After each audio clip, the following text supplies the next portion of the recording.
안녕하세요 꾸님들, 자작꾼입니다. 자, 오늘 영상에서는 제가 파워 서플라이 하나를 더 가지고 왔습니다. 자, 제가 오늘 보여드릴 제품 같은 경우는 이 녀석입니다. 자, RD6018이라는 좀 고사양의 파워 서플라이인데요, 최근에 우리 구독자님들이 이 킥보드라든지 전동 스쿠터 이렇게 전압이 높은 제품을 좀 많이 사용을 하시면서 거기에 맞는 파워 서플라이를 좀 추천을 해달라는 물음이 많으셨어요. 그래서 저도 기존에 사용하고 있는 제품이 50V만 사용 가능한 DPS5020이라는 제품을 사용을 했었는데, 저도 전압면에서 가끔 한 번씩은 60V가 필요하더라고요. 좀 높은 전압이. 그래서 저도 한번 구입을 해봤습니다. 자, 이 녀석 같은 경우는 RD6018이라는 모델명을 가진 것처럼 60V 18A까지 출력이 가능합니다. 자, 와트수로는 최고 1000W가 넘어가는 좀 고사양의 파워 서플라이라고 할 수 있죠. 가격대는 10만원대가 살짝 넘어간 것 같아요. 물론 가격은 비싸지만 하나쯤은 있으면 괜찮을 법한 녀석이기 때문에 저도 한번 구입을 해봤고요. 이 녀석을 실제 개봉을 해보고 한번 사용하는 방법, 또 사용하는 모습을 한번 보여드려 보도록 하겠습니다.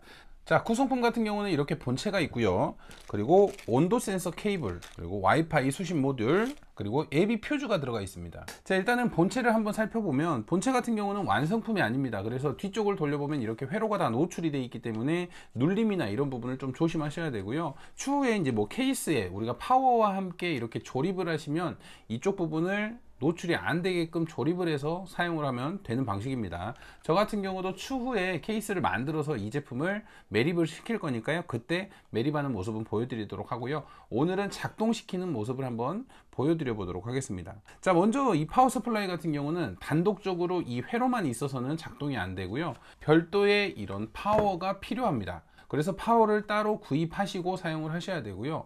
예를 들어서 이 파워 서플라이가 60V 18A까지 사용이 가능한데, 이 입력으로 들어오는 파워가 60V가 안 나오면 회로에서도 60V를 사용할 수 없습니다. RD6018 같은 경우는 강압회로이기 때문에 입력 전압이 무조건 더 높아야지만 그 아래쪽의 전압을 사용할 수 있는 거예요. 그래서 60V에 18A를 사용하려면 이 파워가 60V 이상 18A 이상이 돼야지만 여기에 있는 스펙대로 제대로 사용을 할 수가 있는 겁니다. 자, 그러면 먼저 파워하고 이 파워 서플라이 회로하고 연결을 먼저 해볼 건데요. 자, 이 파워 서플라이 뒷면을 보시면 이렇게 입력 단자가 있습니다. 자, 이쪽에 입력 단자는 4개인데 앞쪽 2개는 플러스, 뒤쪽 2개는 마이너스입니다. 그래서 우리가 이 사용하는 입력 파워, 이 파워에서 나오는 플러스 마이너스 선을 이쪽 단자에 연결만 해주시면 이 파워 서플라이는 동작이 됩니다. 이 2개의 선을 입력 단자에 연결을 하고 한번 동작을 시켜 보도록 하겠습니다. 이쪽에 나사를 좀 풀어 주시고요, 맨 앞쪽에는 플러스를, 그리고 맨 뒤쪽에는 마이너스를 연결을 해 줄게요. 자, 그리고 이 뒤쪽을 보시면 이렇게 하얀 케이블 단자가 있는데, 이 케이블 단자 같은 경우는 처음 소개시켜 드렸던 이 온도 센서 케이블을 연결하는 곳입니다. 우리가 이제 케이스로 파워 서플라이와 파워를 하나로 케이스로 만들 때 내부의 온도가 높아지면 작동이 멈추도록 하는 그런 온도 센서니까 추후에 이렇게 케이스 장착할 때 같이 장착을 해서 연결을 하시면 될 것 같아요. 자, 그럼 이 파워와 이 회로를 연결을 했으니까 이제 전원을 켜서 한번 작동을 시켜 보도록 하겠습니다. 자, 파워의 전원을 켜니까 이렇게 파워 서플라이에도 바로 전원이 들어옵니다. 자, 여기에 있는 전원 버튼 있죠? 전원 버튼을 누르면 당연히 꺼지겠죠. 사용을 할 때만 이렇게 키셔도 되고요. 자, 전원을 켜게 되면 이 파워 서플라이의 전원이 켜지면서 이쪽에 인풋에 이 우리가 입력으로 줬던 파워의 전압이 표기가 됩니다. 자, 지금 65V라고 표기가 돼 있죠?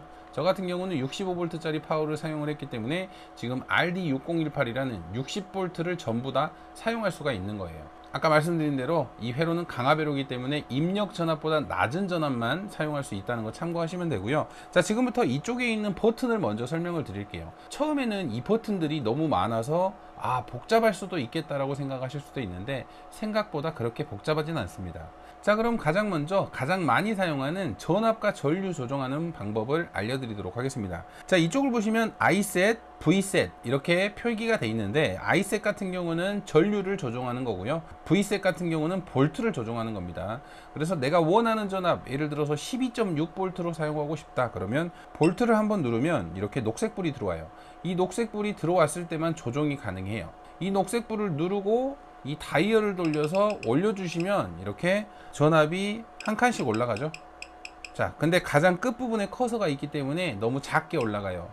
그러면 여기에 커서, 이 커서를 옆으로 옮겨서 이번에는 그 앞자리를 이렇게 바꿔줄 수도 있겠죠. 그리고 또 한 번 커서를 눌러서 또 이렇게 좀 쉽게 높은 전압을 바로바로 변경할 수 있고요. 그리고 또 다른 방법은 여기에 있는 숫자를 누르는 겁니다. 12.6 엔터. 자, 그러면 12.6V로 세팅이 됐죠. 이 숫자 버튼을 이용하면 좀 더 이렇게 빠르고 쉽게 전압을 조정할 수 있어요. 전류도 마찬가지겠죠. 전류도 이쪽에 I셋을 누르고 커서가 있는 상태에서 이렇게 돌려서 조정을 하시면 되고요. 역시나 버튼, 내가 5A를 조정하고 싶다 그러면 5 엔터. 자, 5A로 조정이 됐죠. 자, 그럼 12.6V에 5A가 세팅이 된 거예요.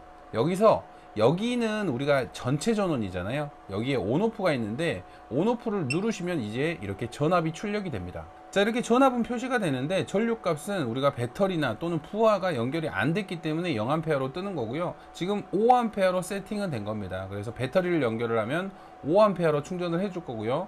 예를 들어서 제품을 연결을 한다면 5A 이내면 작동을 할 거고 5A가 넘어가면 작동이 안 됩니다. 그 부분은 확실히 생각을 하시고 세팅을 하고 연결을 해야 되는 부분이고요. 자, 그러면 전압과 전류 세팅은 벌써 끝났어요. 이 두 개의 버튼은 너무나 쉽게 끝났습니다. 그죠? 자, 그리고 이 아래쪽을 보시면 오버 전압, 오버 전류 값을 세팅할 수가 있습니다. 혹시라도 우리가 이렇게 세팅을 해놨는데 이 전압과 전류보다 넘어갔을 때, 오버가 됐을 때 전원을 차단해 줄 수 있게끔 세팅을 하는 부분인데요. 예를 들어서 12.6V 배터리를 충전하는데 12.7V가 되면 안 되잖아요. 그래서 12.6, 3 정도를 세팅을 해 놓으면 혹시라도 있을 사고에 대비해서 이 전압을 벗어났을 때는 전원이 차단이 되게 됩니다. 자, 이 부분 세팅 같은 경우는 똑같이 전압과 전류 값을 사용하는 이 버튼을 사용을 할 건데요. 이 앞쪽에 보면 시프트가 있어요. 시프트를 누르고 나서 볼트를 누르면 오버 전압 세팅이 됩니다. 자, 이 부분도 마찬가지로 12.62 엔터. 전압은 12.62V로 세팅을 했습니다. 자, 오버 전압 같은 경우는 솔직히 내가 정한 전압보다 살짝만 벗어나도 멈춰야 되기 때문에 최대한 근사치를 설정하는 게 좋을 것 같아요. 자, 전류값도 마찬가지로 5A를 넘어가면 안 될 것 같으면 시프트 전류값 조정. 그러면 이쪽에 또 커서가 들어왔죠. 그러면 이 부분도 5.02V 암페어, 그러면 5.02A로 이렇게 세팅이 됐습니다. 이 숫자 버튼을 이용하니까 참 쉽죠. 이렇게 오버 볼트와 오버 전류 값을 세팅을 하시면 됩니다. 내가 원하는 전압과 전류보다 혹시라도 넘어갔을 때 이 기기가 멈출 수 있도록 세팅하는 방법입니다. 자, 그러면 이 시프트 버튼은 어느 때 사용하는지 아시겠죠? 우리가 원래 있던 버튼 위쪽에 적혀 있는 이 메뉴라든지 락이라든지 이 위쪽에 메모리 부분, 이런 부분을 사용을 할 때 시프트를 누르면 작동을 하는 거예요. 자, 그럼 하나의 또 버튼, MEM이라는 버튼이 있죠. 자, 이 부분 같은 경우는 메모리 버튼입니다. 우리가 배터리를 충전을 하게 되면 12.6V 짜리도 있고 16.8V 짜리도 있고 인산철은 14.6V 짜리도 있어요. 그때마다 누르기 귀찮으신 분들, 그런 분들을 위해서 메모리 기능이 있습니다. 자, 지금 12.6V로 세팅이 되어 있잖아요. 이 상태에서 메모리를 누르고 메모리 1번으로 누르면, 자, 이렇게 저장하시겠습니까? 터치 아니지. 여기서 엔터.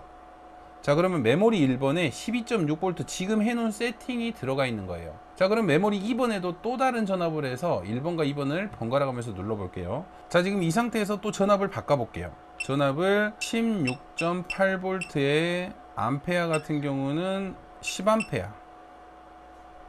자, 이렇게 세팅을 했고요. 자, 오버 전압도 16.81 엔터. 전류 값은 10.02. 자, 이렇게 16.8V에 10A 세팅을 마쳤습니다. 자, 이 부분도 메모리 버튼을 누르고 이번에는 2번에 저장을 해 볼게요. 또 확인 버튼이 뜨죠. 그러면 엔터. 자, 그러면 2번에는 16.8을, 1번에는 12.6을 세팅을 해놨어요. 자, 그럼 이 상태에서 메모리를 어떻게 불러오냐. 자, 이 위쪽에 보면 M1, M2 이렇게 적혀 있잖아요. 아까 이 위쪽에 있는 기능들을 사용할 때는 Shift를 눌렀죠. 자, Shift 누르고 1번을 누르면, 자, 12.6V로 세팅을 하시겠습니까? 엔터. 자, 이렇게 누르기만 하면 바로 아까 1번 세팅, 12.6V의 세팅이 이렇게 바로 나오게 됩니다. 자, 2번 세팅으로 또 불러볼게요. Shift 2번. 엔터. 그러면 16.8V에 10A를 세팅해 놓은 부분이 또 들어가게 되죠. 이렇게 내가 원하는 전압과 전류를 세팅을 해서 좀 쉽게 사용을 할 수 있는 이 메모리 기능이 있습니다. 너무나 편리하죠.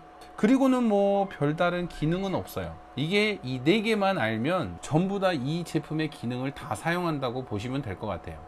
다이얼 같은 경우는 우리가 전압을 조종을 할 때 다이얼을 돌리면 이렇게 숫자가 변경되는 방식이고요. 전압 같은 경우도 숫자로 이렇게 쉽게 변경을 할 수가 있습니다. 너무나 편하죠. 자, 그럼 이번에는 실제로 한번 인산철 파워뱅크를 한번 충전을 해 보겠습니다. 아쉽게도 이런 집게선은 함께 제공이 안 돼서 저 같은 경우는 제가 사용하고 있는 집게를 사용을 합니다. 자, 빨간색 플러스 쪽에 연결을 해 주시고요. 자, 마이너스는 검정색에 이렇게 연결을 해 줍니다. 자, 지금 파워뱅크에 집게로 연결을 했고요. 먼저 파워뱅크의 전원을 키면 이렇게 파워뱅크의 전압이 나옵니다. 근데 항상 먼저 연결하기 전에 내가 충전하려고 하는 배터리의 전압을 세팅을 먼저 꼭 해주시길 바랍니다.